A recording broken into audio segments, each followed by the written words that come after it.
So, hello everybody. We are currently being threatened by scissor hands who will slice up our sausage if we don't solve this correctly. Luckily, because scissor hands did not set a time limit, we don't have to worry about our sausage getting sliced. So instead, I'm going to let you guys pause the video and work it out for yourselves because I think I've explained it well enough in my previous video how to work through this. However, I will be walking through it once I decide to unpause, once I get to the problem working part, in case you guys want to figure out how it works out. Plus, as long as you do answer it correctly, your sausage won't get sliced. Now, this does kind of disincentivize you from trying at all because you might make a mistake, but don't worry. I'm sure that a sausage isn't that important anyway. What the fuck am I doing? I'm sure that you guys have worked it through on your own by now, and if you guys have just decided to skip to this section here, where we are doing a few bit, I'm gonna type that out, do a little bit of stuff there. Just to get people, who are just skipping through the timeline, just to find when I start this problem, here we are. This is the truth table for the implied thing, and this is the truth table for the not P. I had done this a little bit beforehand, but don't worry about it too much. So why do we want to set this up? Well, this is just to make it a bit more easier on ourselves.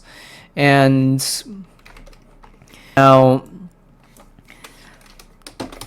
this is a rather simple thing, right? We've already done this back in the first video that I made previously. If you guys haven't watched it, please do, and give me that, and disable your ad blocker so that way you guys can give me some ad revenue. Thanks. But I'm sure that you guys have noticed that this is a vacuous truth. Technically, for what it's worth, we just treat it as a regular truth and we just flip it around as false. We don't care about it being like vacuously false because that's just a pain to deal with. So this is what we have here.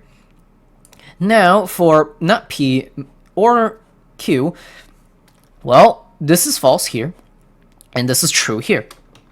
So we just make this true. This is an OR function. You can think of an OR function as just effectively, if any function is true, if any propositional variable has the truth value of true, then it is true. Otherwise, completely false. With the AND operator, it's basically if any truth value is false, then the entire thing is false. That's basically how you want to think of it. So we have not P is false, and Q here is also false. Both of these are false, and none of these are actually true.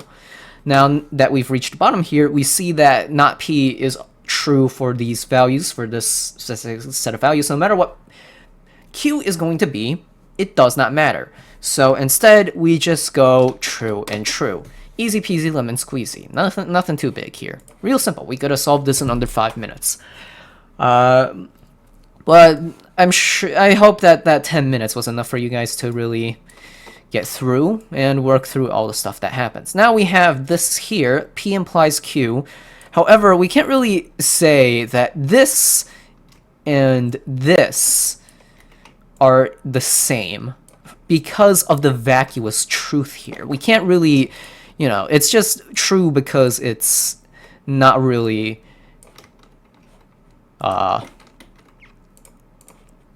it's true because we can't really prove it as false. These two are very different conceptually, and we want to be very, very careful when it comes to that kind of stuff. So instead, what we are going to do is take this thing here, and we are going to not it. We're going to negate it. We're going to apply a not operator onto it, and then flip it all around. And so we get true, false, true, true right here. And when we double negate something, it creates an identity.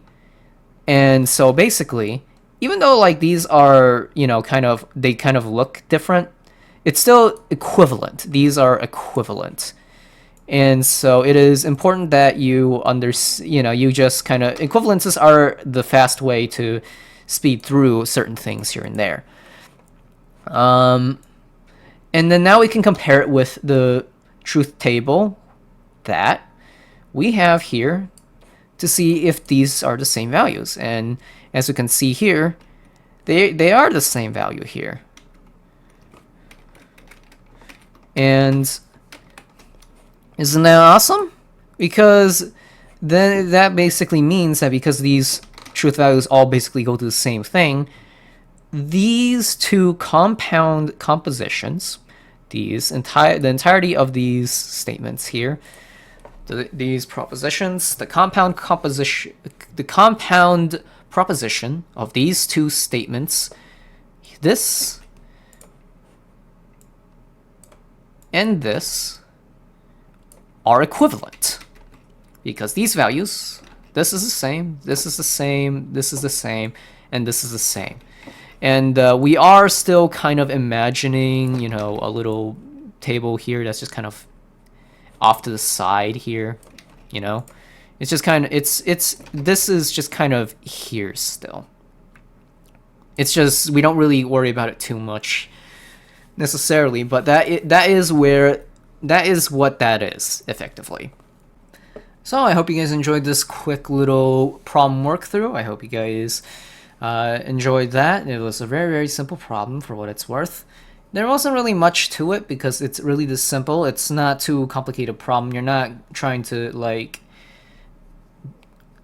disarm several tangled wires of stuff, though it can get that complicated, but if you work it through simply, this is basically all you really need to do. You're not untangling a huge mess. So yeah, and I hope you guys enjoyed this video. Please share it with your friends if you guys did enjoy it. I could use the extra watch hours and ad revenue that comes from it. Doesn't really matter if you or your friends use ad blocker, because so long as your friend's friend or one of your friends watches my video without ad blocker, or your friend's friend and their friends and their friends' friends and their friend group, so long as there's like eventually, if the number of people who watches me for a decent amount of time grows, it does not matter necessarily at all who has ad blocker and who does not, because eventually there's going to be a few people, just through the sheer massive numbers and randomness,